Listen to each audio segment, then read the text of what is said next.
Mais qu'est-ce qui se passe chez Panini en juillet? C'est un truc de malade, c'est un truc de déglingo. Vous avez vu le programme qu'ils sont en train de nous concocter? Combien va falloir craquer de PEL et de Codévi pour pouvoir s'offrir toutes les merveilles et tous les nouveaux titres qu'ils proposent, entre les omnibus, entre toutes les nouveautés et entre les formats Pocket? Parce qu'aujourd'hui dans les Big News on va parler Pocket bien sûr, et on va parler de cette annonce incroyable, l'arrivée dans la collection Pocket, cette collection que vous connaissez bien entendu, qui a vu naître énormément de succès en moins d'un an. On a l'impression qu'ils ont passé la seconde chez Panini, puisque après plusieurs salves en 2024, eh bien on a l'impression qu'ils ont décidé de nous faire une double ration. Il y a du rab à la cantine et vous allez en profiter avec la sortie en juillet de Wolverine ennemi d'État dans la collection poche à petit prix. Vous allez découvrir ce récit culte de Mark Millar et John Romita Jr. Et oui, les auteurs de Kick-Ass reviennent pour une saga mettant en scène Wolverine, un Wolverine comme vous ne l'avez jamais vu, qui va s'en prendre à ses amis et qui va ensuite aller se venger. Une histoire sanglante, une histoire sauvage. Vous le savez, Mark Millar, ce qu'il aime, c'est les histoires courtes et impactantes. Il est devenu un grand spécialiste des mini-séries ou des successions de mini-séries, des histoires comme Jupiter's Legacy, Magic Order, souvent en 5 ou 6 numéros. Et bien là, il a fait une double histoire de 6 numéros sur Wolverine avec son compère et son comparse, John Romita Jr. Vous allez plonger dans une face cachée de Wolverine, avec un Wolverine que vous n'allez pas forcément reconnaître. C'est magnifiquement mis en scène, c'est cultissime et ça fait partie des très grands classiques. C'est sorti déjà chez Panini Comics sous toutes les formes. J'ai dans les mains le must-have. C'est certainement sorti en deluxe avant.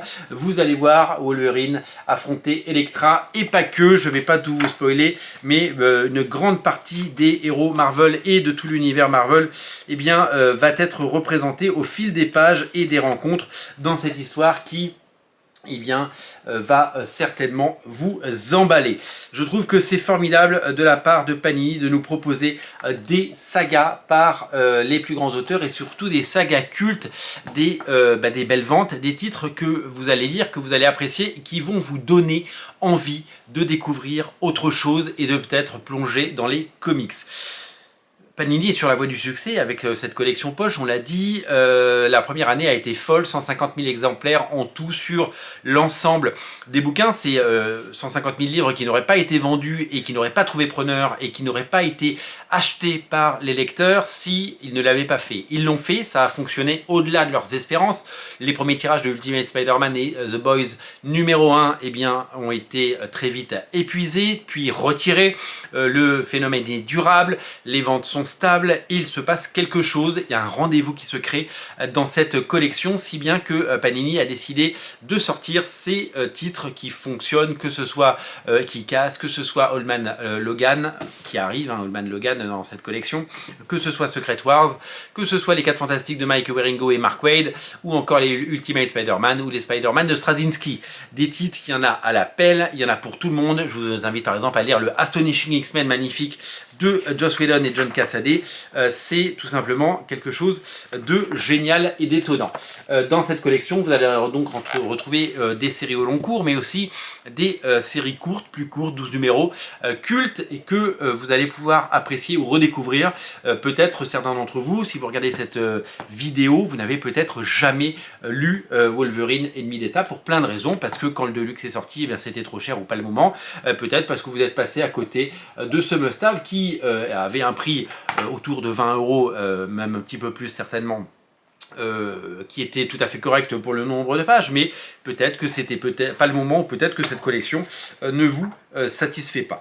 Là, avec l'édition Pocket de Wolverine ennemi d'État, vous allez pouvoir découvrir cette série et vous allez pouvoir découvrir ce récit qui fait partie des classiques modernes de Wolverine et qui fait partie des choses qu'il faut avoir lues et qu'il faut posséder dans sa collection, c'est une évidence. Donc on se réjouit bien sûr de cette sortie et on se réjouit de tout le programme que nous concocte Panini, puisque cette gamme Pocket elle s'enrichit et qu'elle est là pour durer, puisque vous en redemandez et que vous l'avez plébiscité.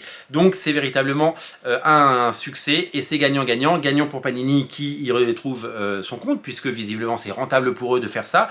C'est rentable s'ils en vendent beaucoup, hein. C'est comme toutes les éditions à petit prix, pour que ça marche et pour que l'éditeur ait envie d'en faire d'autres, il faut qu'il y ait un succès.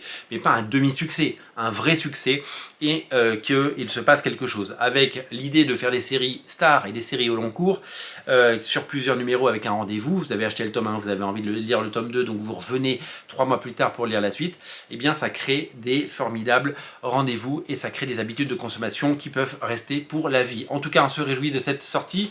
Wolverine est gâté dans la collection Must Have, mais aussi donc dans la collection Pocket dorénavant, puisqu'en juillet, vous allez donc pouvoir découvrir le Wolverine ennemi d'État. Je voudrais vous signaler deux choses, c'est que donc ces auteurs ensemble, ils ont fait Kick-Ass également, disponible en pocket, et ils vont revenir en 2024 avec une autre 2025 pardon, avec une autre série en 2025 qui n'a pas encore été annoncée, mais on sera là pour en parler sur Radio Comics pour ne rater aucune info. Une seule chose à faire, vous abonner, et d'ici là, je vous invite à rester fidèle à Radio Comics comme vous l'êtes. Merci d'être si nombreux et merci d'être aussi fidèles. Abonnez-vous pour ne rater aucune émission. Je vous dis à très bientôt. Salut!